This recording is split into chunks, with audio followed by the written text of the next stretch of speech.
Hello, my name is Xavier Aubrey Gilstrap, and I am so excited to have this video today because this is the revelation of my truth. Yes, I've been called to ministry. Yes, I've been called to pastor people, but it has nothing to do with the four walls and the shakedown that goes on every Sunday at a church. And I said what I said, and I'm not going to take that back.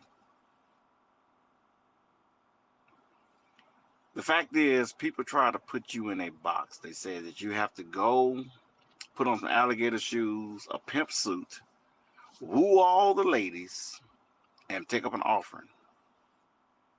Now, you would think that is heresy or all kind of foolishness, but no, I was actually professionally trained to run a service for 38 minutes so that when the pastor gets up for the next 32 minutes, the whole assignment at the end of the day had nothing to do with the altar call. It had everything to do with the offering call. I know because I've been paid because of that. Good money. My job was real simple. Keep the people entertained until the pastor get up. And when he gets up, he say a couple of slick words, but it all goes back to extravagant giving. It all has to go back to things that you have to do in order to get God to respond to your needs. Offering, tithes, all this kind of stuff. Now, I don't have no problem with tithes because we pay a tithe in everything we do in life. I don't care what you do. When you got your job, you have to pay tax. There's a tithe. That's not the point I'm talking about. I'm talking about this fake scam that's going around for years, seed offering. You're paying somebody $500 for a healing that you can go to Dollar General and get an Alka-Seltzer and be healed tomorrow.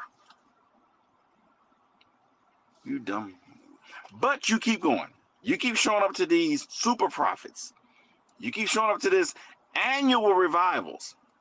Now, I've I've never had a problem with annual revivals myself because that's where my check came in. Because a lot of my money came in from annual revivals. We get these slick preachers. You get the studious one that wear the nice, really suit, the good suits, and these slick shoes. And we go to like 12 cities a year, and he's got the same prophecy, same message for everybody, and everybody keep giving that same $200, and I have to keep playing that same weird song, and I did it for years. Or you get the pastor that's kind of over the hill a little bit. You know, he's over 40, but he's still wearing the baseball caps. He's still wearing the jumpsuits and trying to be relevant to young people. And the young people looking at him like, what's ongoing? What's old school doing? He think he drawing young people. No, you still got the same 12 members you had 30 years ago. You're not drawing nobody to Christ. But what I discovered that the calling on my life had nothing to do with that kind of schematic type of scam that was going on in the church. It had everything to do what my influence was in the streets in my community.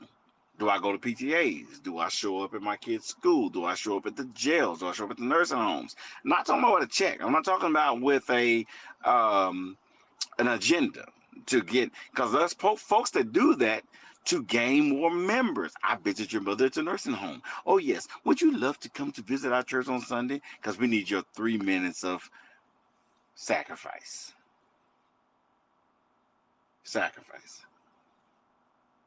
When y'all wake up, you will read this message, hear this message, and think, oh, right, today you're thinking, oh, Xavier's lost himself. Oh, man, he's gone. Oh, no. No, he's not lost himself.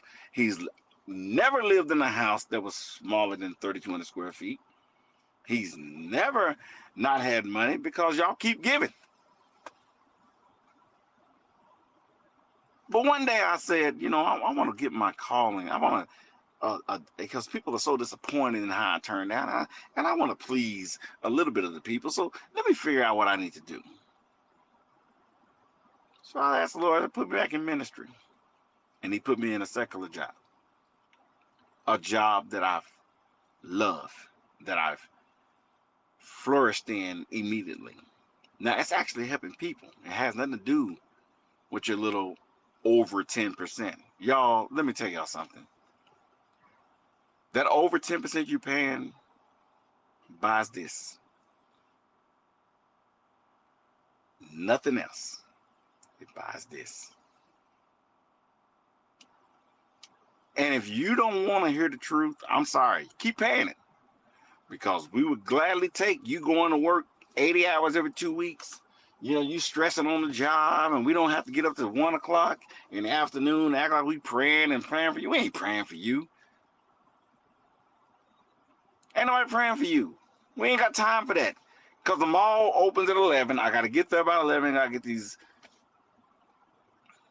But if you want to keep doing it and you believe that's how you're going to get there to heaven, keep paying it. I'm not discouraging you from that. I'm not discouraged. This video has nothing to do with the ones that feel like the only way to get to heaven is to get past a gumbo dinner. Or get past a... I knew this woman that I had to rebuke one time. I'll never forget this. She left her family early on Christmas morning to go to the house of the pastor to make him some gumbo. I want to say, your husband should leave you immediately. You dumb. Your pastor's at home. Your husband. What are you going to making gumbo for? You dumb. But you know what? But I kind of felt that she was special needs anyway. I don't have a problem with special needs because I have my issues.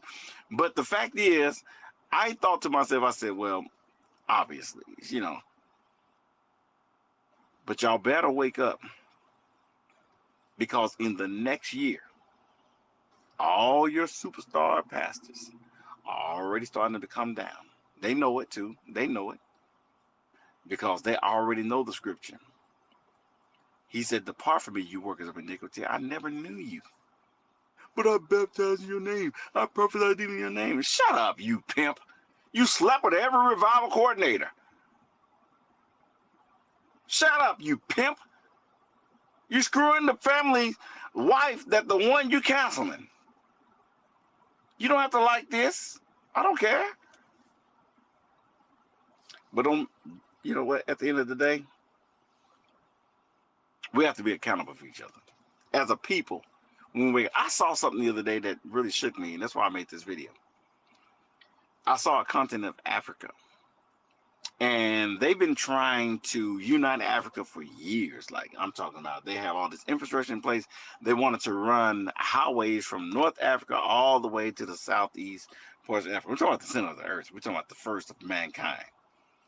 And they've reached roadblock after roadblock after roadblock after roadblock after roadblock. It's because people refuse to wake up. When I go to the suburbs,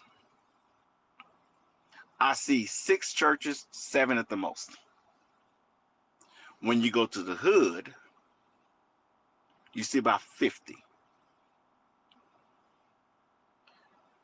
A pastor know-it-all with 3 members and 17 armor bearers. Y'all stop it. I'm tired of it, and the world is too, and God is especially tired of it. God cleaned house in COVID, and most of the houses he cleaned out was in the church. And if you don't know that truth, and they try to blind you with this, and they try to say, I'm heresy and I lost my way, you better go back and look at the record. There were folks that died that shouldn't have died.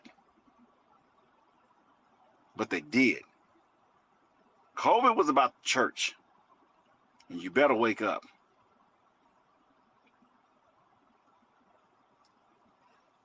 In other news, y'all have a great day and love on each other. Bless each other. Always bless each other. You don't have to fear God the way they tell you to fear him. God is not spooky. He's speaking. God is not angry. God is loving. Every Sunday you do something wrong to come back next Sunday. Think about it. Every time you got to go to church, it's because your blessing don't come because you didn't do. Y'all better wake up. Wake up.